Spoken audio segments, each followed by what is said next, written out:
Gaius Julius Caesar was born on July 12 or 13, 100 BC, in the Suburra district of Rome, a vibrant but overcrowded lower-class neighborhood filled with shops, taverns, and apartments where the patrician Julius Caesars maintained a residence that, while not opulent, reflected their ancient nobility amid the city's plebeian masses. The gens Julia traced its origins to Iulus, the son of the Trojan prince Aeneas, who was himself the offspring of the goddess Venus and the mortal Anchises, a mythical pedigree that Caesar would later emphasize in his propaganda, commissioning statues and temples to Venus Genetrix to underscore his divine favor and legitimacy. Although the Julii were among Rome's founding patrician families, their political influence had diminished over centuries. The last Julian consul before the 1st century BC was in 489 BC, and it was only through recent generations that they began to reclaim prominence, with Caesar's uncle Sextus Julius Caesar serving as consul in 91 BC and his cousin Lucius Julius Caesar in 90 BC. Caesar's father, Gaius Julius Caesar the Elder, born around 135 BC, married Aurelia, daughter of the three-time consul Lucius Aurelius Cotta, around 110 BC, and held the praetorship sometime between 92 and 85 BC, governing the province of Asia as proconsul from approximately 91 to 90 BC, where he implemented policies to stabilize Roman rule amid ongoing conflicts with Mithridates VI of Pontus. The elder Caesar died suddenly in 85 BC, possibly from a burst blood vessel while putting on his shoes, leaving his 16-year-old son as the paterfamilias responsible for his mother and two sisters, both named Julia, one who married Marcus Aetius Balbus and became the grandmother of Augustus, and the other whose life remains obscure. Aurelia, a model of Roman matronly virtue known for her intelligence and frugality, oversaw Caesar's education rigorously, hiring tutors in rhetoric, grammar, and philosophy, while his family's ties to populist politics were cemented through his aunt Julia's marriage to Gaius Marius, the novice homo who reformed the Roman army by recruiting from the landless poor and held an unprecedented 7 consulships between 107 and 86 BC, clashing repeatedly with the Optimate faction led by Lucius Cornelius Sulla. This connection immersed young Caesar in the factional strife of the late Republic, an era plagued by the Social War, 91 to 88 BC, which granted citizenship to Italian allies after bloody revolts, the Asiatic Vespers massacre orchestrated by Mithridates in 88 BC that killed 80,000 Romans, and the ensuing civil wars that saw Marius and Cinna seize Rome in 87 BC, executing Optimate leaders in a reign of terror that left lasting scars on Roman society. The turbulent 80s BC defined Caesar's adolescence and forged his resilience amid political peril. In 87 BC, at age 13, Caesar was nominated by Marius and Cinna to the ancient priesthood of Flamen Dialis, dedicated to Jupiter, a position vacant since 87 BC that imposed archaic taboos. He could not ride a horse, see a corpse, wear knots in his clothing, or leave Rome for more than 3 nights, restrictions that would have severely limited his future ambitions. To fulfill the requirement of marrying a patrician, he was betrothed to Cassutia, daughter of a wealthy equestrian, but this engagement was dissolved around 84 BC in favor of a politically charged union with Cornelia, the daughter of Lucius Cornelius Cinna, who had dominated Rome as consul 4 times from 87 to 84 BC as a Marian ally. Their marriage in 84 BC produced Caesar's only legitimate child, Julia, born around 83 or 82 BC, who would later play a pivotal role in his alliances. When Sulla returned from the east in 83 BC, marching on Rome and defeating the Marian forces at the Battle of the Colline Gate in 82 BC, he established a dictatorship and launched proscriptions, lists condemning over 4,700 enemies to death or exile, confiscating their properties to fund his regime. As Cinna's son-in-law and Marius's nephew, Caesar was proscribed. Sulla stripped him of his inheritance, Cornelia's dowry, and the Flamen Dialis priesthood, demanding he divorce her to sever Marian ties. Defiantly refusing, the 18-year-old Caesar fled Rome in 81 BC, hiding in the rugged Sabine hills northeast of the city, moving from cave to hut nightly to evade Sulla's assassins, who offered bounties for his capture. Afflicted with malaria and nearly betrayed by a local named Cornelius Sura, whom he bribed with his last valuables, Caesar's plight ended when influential relatives, Mamercus Aemilius Lepidus Livianus, a sullen consul, his cousin Aurelius Cotta, and the Vestal virgins, petitioned Sulla for mercy. Sulla relented, reportedly prophesying, "Bear in mind, the boy who is so precious to you will one day destroy the aristocracy you have worked so hard to preserve." For in this Caesar there are many Mariuses, a quote preserved by Suetonius that, whether apocryphal or not, captured Caesar's perceived threat. This pardon, around 80 BC, not only saved his life but also liberated him from the priesthood's constraints, enabling a full pursuit of the cursus honorum, though it left him impoverished and instilled a pragmatic wariness of absolute power, influencing his later emphasis on clemency. Eager to restore his fortunes and reputation, Caesar embarked on military service, a traditional path for Roman nobles to gain glory and wealth.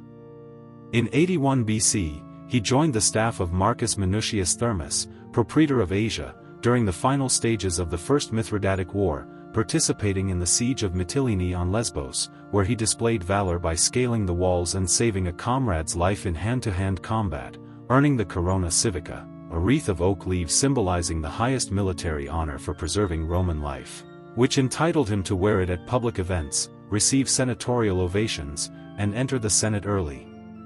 During a diplomatic mission to Bithynia to secure ships from King Nicomedes IV, rumors arose of a homosexual affair, fueled by the king's lavish gifts and Caesar's prolonged stay. These salacious accusations, spread by enemies like Bibulus who dubbed him the Queen of Bithynia, persisted throughout his career, with Cicero and others using them in invectives, though Caesar denied them vehemently, swearing oaths and highlighting his heterosexual conquests.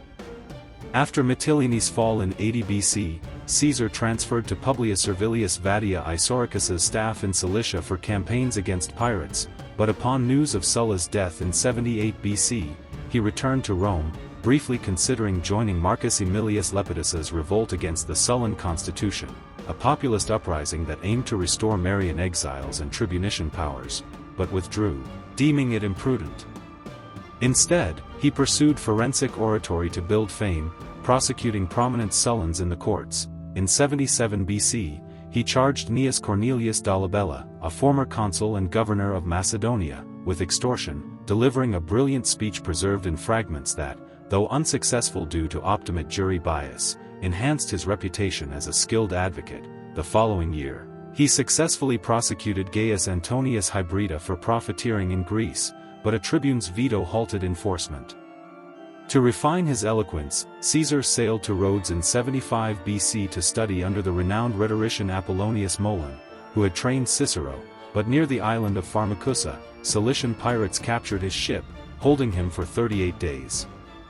Displaying remarkable audacity, Caesar mocked his captors, demanded they raise his ransom from 20 to 50 talents, about 1,200 pounds of silver, recited poetry to them, and vowed to crucify them. After friends from Miletus paid, he raised a private fleet, captured the pirates at their base, and, as acting magistrate, had them crucified in Pergamon. Though he mercifully slit their throats first to shorten their suffering, a tale he later amplified in his writings to portray himself as a man of action and justice. Upon returning to Rome around 74 BC, Caesar immersed himself in politics, aligning with populist causes to rebuild his Marian legacy. In 73 BC, he was co-opted into the Pontifical College to replace his deceased uncle Lucius Julius Caesar, gaining religious authority and aristocratic acceptance. As military tribune in 71 BC, he supported Pompey and Crassus's joint consulship, which dismantled Sulla's reforms by restoring full tribunician powers, reinstating equestrians as jurors, and censoring corrupt senators. Elected quaestor for 69 BC, Caesar served in Hispania Ulterior under propraetor Gaius Antistius Vetus, where he conducted judicial duties and led minor campaigns against rebellious hill tribes, reportedly experiencing a prophetic moment in Gades, modern Cadiz, when, at age 31, he wept before a statue of Alexander the Great, lamenting that the Macedonian had conquered the world by that age while he had achieved little, an anecdote from Plutarch illustrating his insatiable ambition. Before departing for Spain, personal losses struck, his Aunt Julia died, and he delivered a public eulogy from the rostra, boldly displaying images of Marius and his victories, banned since Sulla's time, which elicited cheers from the crowd and marked his open embrace of populist symbolism. Shortly after, Cornelia died in childbirth or illness. And Caesar's funeral oration for her was unprecedented for a young woman, emphasizing her virtue and his grief. He remarried promptly to Pompeia, granddaughter of Sulla and daughter of Quintus Pompeius Rufus, in a match that bridged Optimate and populist factions but would end scandalously. As curule aedile in 65 BC alongside Marcus Calpurnius Bibulus, Caesar organized extravagant Ludi Romani and Megalletian games, featuring 320 pairs of gladiators in silver armor, wild beast hunts, and theatrical performances, funded by massive loans from Crassus that plunged him into debt exceeding 1,000 talents. But the spectacle won him immense popularity among the plebs. He further provoked Optimates by secretly restoring Marius's trophies from his Jugurthine and Cimbrian victories on the capital overnight, leading to a senatorial debate where Catullus's motion to remove them failed amid public support, affirming Caesar's growing influence. Rumors circulated of a first Catilinarian conspiracy in 66 to 65 BC, allegedly involving Caesar, Crassus, Catiline, and others plotting to assassinate the consuls and seize power, but modern historians dismiss it as Optimate propaganda fabricated by Cicero to discredit rivals. Caesar's ascent accelerated in 63 BC with two major victories that solidified his status as a leading populist. Running for praetor and Pontifex Maximus, Rome's chief priest, he defeated seasoned Optimates Quintus Lutatius Catulus and Publius Servilius Vadia Isauricus for the latter, a shock attributed to massive bribery. Caesar reportedly borrowed so heavily from Crassus that he joked to his mother on election day that he would return as pontifex or in exile if defeated, and widespread support from the urban masses and Marian veterans.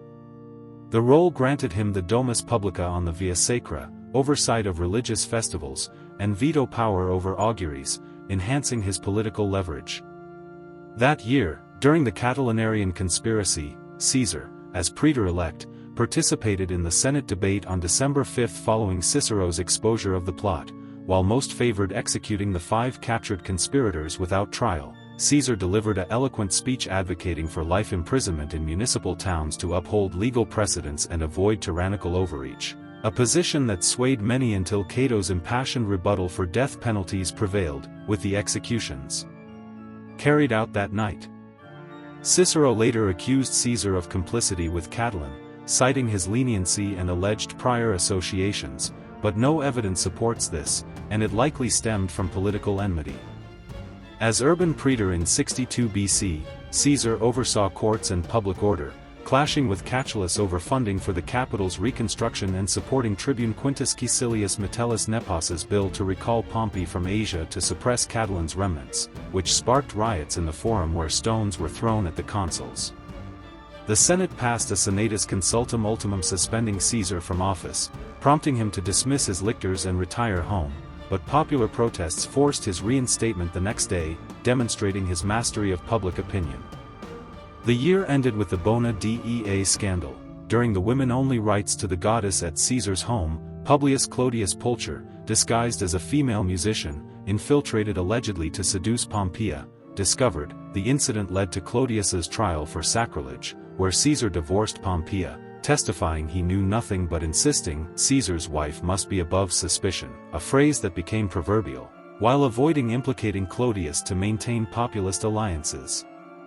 Appointed propraetor of Hispania Ulterior for 61 BC, Caesar departed Rome amid creditor pressures. He reportedly quipped that he needed 25 million sesterces to have nothing, and conducted aggressive campaigns against the Lusitani and Calaecae tribes in modern Portugal and Galicia, besieging their hill forts, capturing Brigantium, La Coruña, and extracting tribute that repaid his debts and enriched his troops, earning him the title Imperator from his soldiers. Returning in mid-60s BC, he requested a triumph but, due to Cato's filibuster delaying Senate approval until after the consular election deadline, forfeited it to stand for consul, entering the city limits and campaigning vigorously. Elected senior consul for 59 BC alongside the Optimate Bibulus, funded by Crassus, Caesar forged the first triumvirate, a secret pact with Pompey, returning triumphant from conquering Mithridates and reorganizing the East, and Crassus, Rome's wealthiest man from real estate and mining, united by mutual needs, land for Pompey's veterans, contracts for Crassus's public ani, and protection for Caesar. The alliance was sealed by Pompey's marriage to Julia, Caesar's beloved daughter, creating a personal bond. Facing Bibulus's obstructionism, Caesar pushed populist reforms. The Lex Julia Agraria distributed Campanian public lands to 20,000 poor citizens and Pompey's veterans, ratified in the Comitia Centuriata after violence where Bibulus was doused with excrement and his fasces broken, ratification of Pompey's eastern settlements, granting him glory and resources, and the Lex Julia de Repetundis tightening extortion laws. When Bibulus withdrew to his home, declaring unfavorable omens to invalidate assemblies, Caesar proceeded alone, earning the year the satirical label, consulship of Julius and Caesar. He also secured through Tribune Publius Vatinius a 5-year proconsulship over Cisalpine Gaul and Illyricum, with 3 legions, later adding Transalpine Gaul after Metellus Celler's death, providing a northern base for military glory, wealth from booty, and immunity from prosecution. Caesar's Gallic campaigns from 58 to 50 BC, chronicled in his lucid Commentarii de Bello Gallico, 7 books written in third person for propaganda, dispatched annually to Rome, transformed him into Rome's premier general, conquering a territory thrice Italy's size, incorporating modern France, Belgium, and parts of Switzerland, Germany, and the Netherlands. Arriving in Geneva in spring 58 BC with about 24,000 men, he halted the Helvetii tribes' migration of 368,000 people at the Battle of Bibracte near Autun, slaughtering over 100,000 and resettling survivors as a buffer, then defeated the Germanic Suebi king Ariovistus at the Battle of Vosges, pushing them across the Rhine and establishing it as Rome's frontier. In 57 BC, he subdued the Belgae Confederation in northern Gaul, overcoming ambushes at the Battle of the Sabas, Sambre River, where his legions nearly broke but rallied to kill 60,000, securing the region. The following year, he crushed the Atlantic coastal Veneti at the Battle of Quiberon Bay using innovative hooked galleys to disable their sails, and his legate Publius Crassus pacified Aquitania. Exploratory incursions into Germania in 55 BC involved bridging the Rhine twice with engineering marvels, 10-day constructions using piledrivers, to raid and intimidate tribes, though without permanent occupation. His British expeditions, motivated by prestige and tin resources, began in late summer 55 BC with 2 legions landing near Deal, facing storms that wrecked ships and fierce chariot warfare from Cassivellaunus, extracting hostages before withdrawing. The 54 BC invasion with 5 legions penetrated to the Thames, defeating a coalition at Bigbury Hill Fort and imposing tribute, though rebellions in Gaul forced retreat. The campaigns peaked in 52 BC with Vercingetorix's Pan-Gallic revolt, after a rare defeat at Gergovia, where hilly terrain thwarted assaults and cost 700 lives. Caesar besieged Alesia, Saint-Reine, constructing 25 miles of circumvallation and contravallation fortifications with trenches, towers, and traps to starve 80,000 defenders while repelling a 250,000-strong relief army in a massive battle, capturing Vercingetorix, who surrendered dramatically by laying down his arms at Caesar's feet. Final operations in 51 to 50 BC included the siege of Uxellodunum, where Caesar severed the hands of resistors as a deterrent, pacifying Gaul at a cost of perhaps 1 million lives. Plutarch cites 1,192,000 killed or captured, while yielding enormous wealth in gold, slaves, and tribute, funding bribes, buildings, and a loyal 10-legion army of 50,000 veterans devoted to their imperator. The triumvirate strained as personal tragedies and Roman chaos unfolded.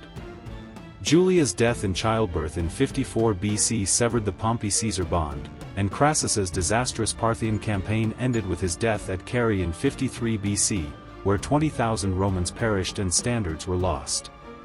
Rome descended into anarchy. Gang wars between Clodius's populars militias and Milo's Optimate thugs culminated in Clodius's murder on the Appian Way in January 52 BC, sparking riots that burned the Curia, prompting the Senate to appoint Pompey sole consul under the Senatus Consultum Ultimum, aligning him with Optimates like Cato, who sought to prosecute Caesar for alleged 59 BC irregularities upon his command's end. At the Lucca Conference in 56 BC, the triumvirs had renewed their pact, extending Caesar's governorship to 50 BC and granting consulships to Pompey and Crassus for 55 BC, with Spanish and Syrian provinces. Facing recall attempts, Caesar negotiated to run for consul in absentia for 48 BC, but Pompey's law requiring personal candidacy and senatorial pressure blocked it.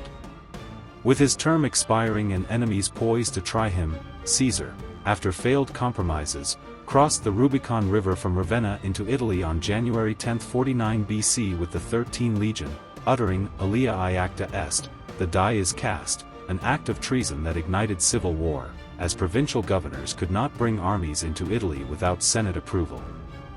The Civil War showcased Caesar's strategic genius and clemency policy to win over neutrals. Pompey, with senatorial backing, evacuated Rome for Greece to muster eastern forces, leaving Italy open. Caesar seized the capital bloodlessly in March 49 BC, pardoning Optimate Lucius Domitius Ahenobarbus after Corfinium's siege to demonstrate mercy, a tactic that eroded Pompeian support.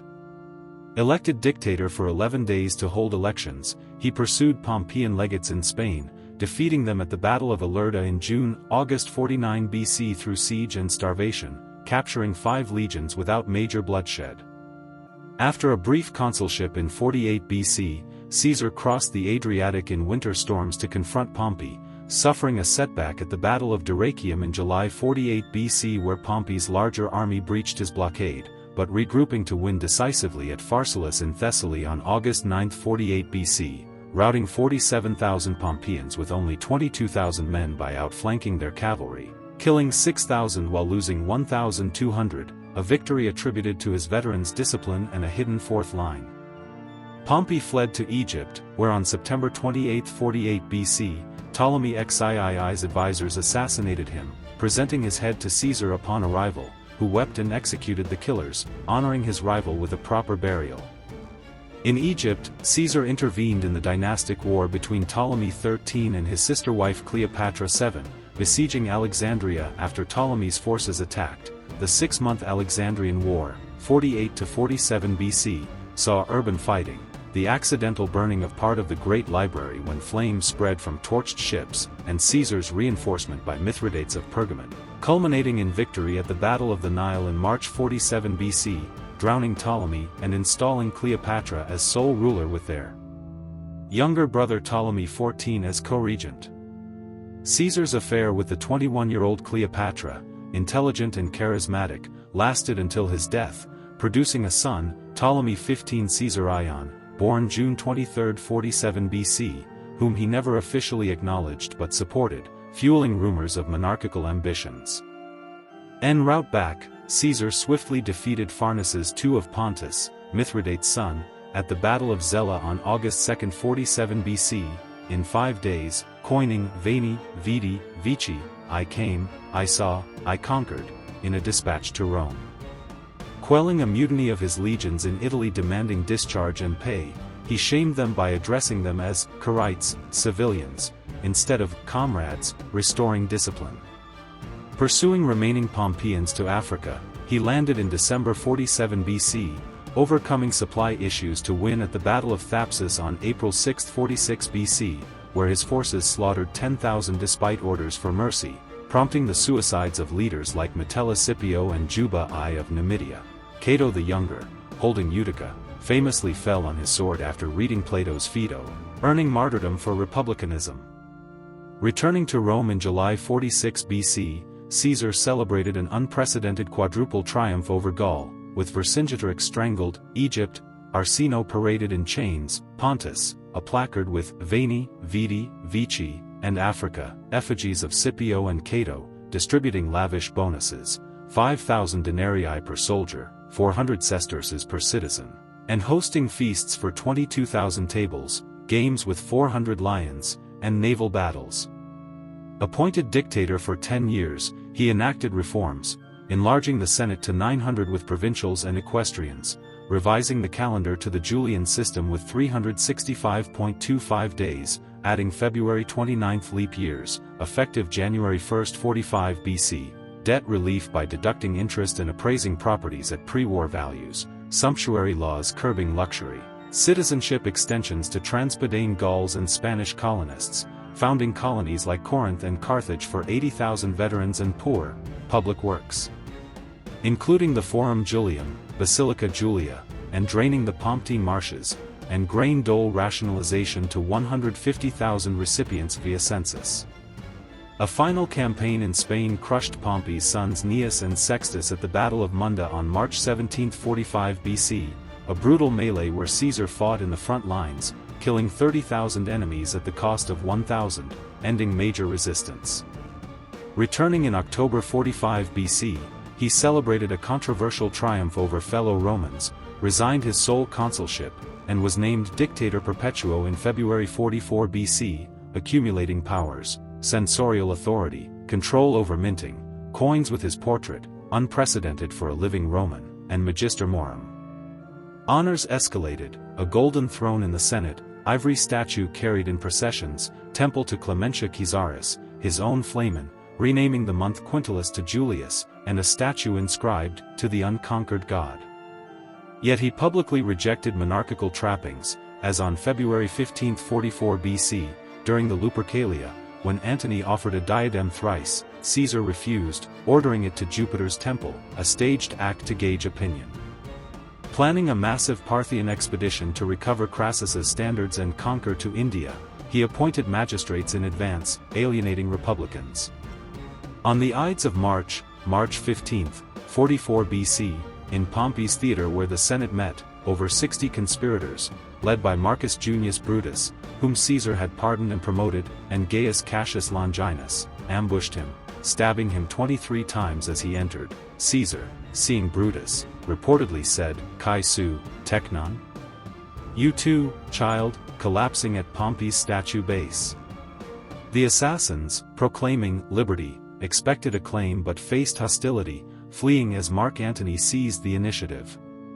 Caesar's will, read March 17, named 18-year-old grandnephew Gaius Octavius, Augustus, heir to 3/4 of his estate, bequeathed gardens to the public, and gave 300 sesterces per citizen, inciting riots that burned the curia and cremated his body in the forum. The assassination, intended to restore the Republic, instead triggered the Liberators' War, proscriptions by the Second Triumvirate, Antony, Octavian, Lepidus, and Octavian's eventual principate, marking the Republic's end. Caesar's downfall arose from several interconnected mistakes that stemmed from his extraordinary success and failure to navigate Rome's deeply ingrained republican traditions. Foremost, he underestimated the resentment his accumulation of power provoked among the senatorial elite, by accepting titles like Dictator Perpetuo and honors such as a golden throne, divine cult elements, and his image on coins, innovations that evoked Hellenistic kingship. He appeared to aspire to monarchy, a concept Romans abhorred since Tarquin's expulsion in 509 BC, fueling fears of tyranny despite his refusals of the diadem. He alienated key allies by bloating the Senate with 900 members, including non-Italians like Gauls and his own freedmen, diluting noble influence and breeding contempt from traditionalists like Cicero, who lambasted him in private letters, and Brutus, a descendant of the Republic's founder, who felt personally betrayed after receiving clemency and preferment but saw Caesar's autocracy as enslaving Rome. Caesar's policy of clemency, while politically astute in reducing enemies during the war, backfired in peace by allowing pardoned foes like Cassius, who had fought for Pompey, to plot freely without fear of reprisal, as Caesar dismissed his Spanish bodyguard in 45 BC, declaring he preferred a swift death to constant vigilance, a hubristic error that left him vulnerable. He ignored numerous warnings, including soothsayer Spurina's, "Beware the Ides of March," ominous dreams reported by his wife Calpurnia the night before, and an anonymous note detailing the conspiracy handed to him en route to the Senate, which he pocketed unread, dismissing such signs as superstition amid his rationalist bent. His focus on grand reforms and the impending Parthian campaign distracted from mending fractures with the Optimates, failing to share power meaningfully or cultivate a broad coalition, instead appointing magistrates unilaterally for years ahead, which smacked of despotism. Ultimately, Caesar's refusal to transition fully to an overt monarchy while eroding republican institutions created a vacuum of legitimacy, inviting the daggers of men who viewed assassination as tyrannicide, transforming him from Rome's savior to its martyr and paving the way for the empire he inadvertently founded.